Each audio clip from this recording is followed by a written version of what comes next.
Good morning students, welcome to Hindi class. आज का हमारा विषय है रचना के आधार पर वाक्य भेद। वाक्य किसे कहते हैं? अब मैं पहले आपको बताऊंगी कि शब्द किसे कहते हैं।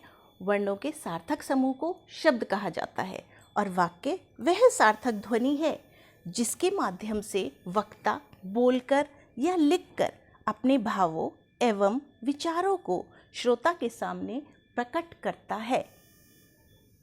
अब वाक्य के अंग क्या है? वाक्य के दो अंग होते हैं, उद्देश्य और विधेय। उद्देश्य, वाक्य में जिसके विषय में कुछ कहा जाता है वह उद्देश्य कहलाता है। विधेय, वाक्य में उद्देश्य के विषय में जो कुछ कहा जाता है वह विधेय कहलाता है। जैसे उदाहरण स्वरूप, मनोज दौड़ता है। मनोज हमारा उद्देश्य है और दौड़ता है कि कार्य कौन कर रहा है? मनोज के विषय में कहा जा रहा है कि वह दौड़ता है, तो दौड़ता है हमारा विधेय हुआ। अब हम रचना की दृष्टि से वाक्य भेद पढ़ेंगे। रचना की दृष्टि से वाक्य के तीन भेद होते हैं। पहला सरल वाक्य, दूसरा संयुक्त वाक्य और तीसरा हमारा मिश्र वाक्य होता है। अब हम पहला वाक्य समझेंगे, सरल वाक्य। पहला सरल वाक्य, जिन वाक्यों में एक उद्देश्य तथा एक ही विधेय होता है वह सरल वाक्य कहलाते हैं। इन वाक्यों में एक मुख्य क्रिया होती है।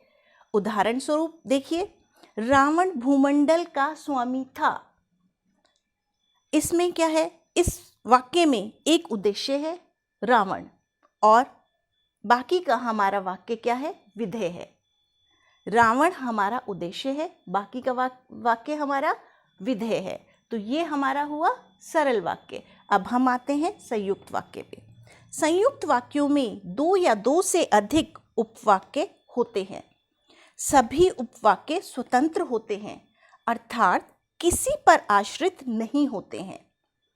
अब आप समझिए कि संयुक्त वाक्य में दो वाक्य होते हैं, दोनों अपने आप में स्वतंत्र होते हैं, अर्थात किसी दूसरे पर आश्रित, एक दूसरे पर आश्रित नहीं होते हैं और इन्हें हम योजकों से जोड़ते हैं।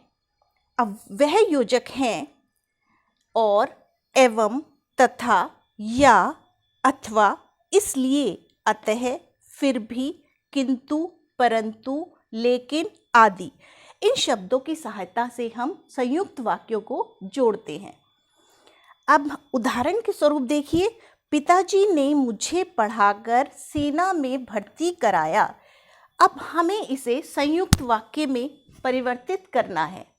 तो संयुक्त वाक्य में हम इस वाक्य को किस प्रकार परिवर्तित करेंगे कि हम इसे बदलेंगे, पिताजी ने मुझे पढ़ाया और सेना में भर्ती कराया। अब हम तीसरे वाक्य पर आते हैं। तीसरा वाक्य है हमारा मिश्र वाक्य।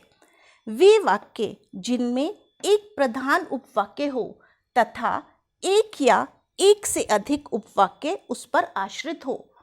अब मेरी बात ध्यान से सुनिए कि संयुक्त वाक्य में वाक्य दूसरे पर आश्रित नहीं है, लेकिन मिश्र वाक्य में दूसरा वाक्य पहले वाक्य पर आश्रित है। मिश्र वाक्य, ऐसे वाक्य मिश्र वाक्य कहलाते हैं। ये उपवाक्य योजक, कौन कौन से योजकों से ये जुड़ते हैं? जैसे यदि, कि, तो, अगर, जब, तब, यद्यपि, क्योंकि आदि इन योजकों से इन्हें जोड़ा जाता है।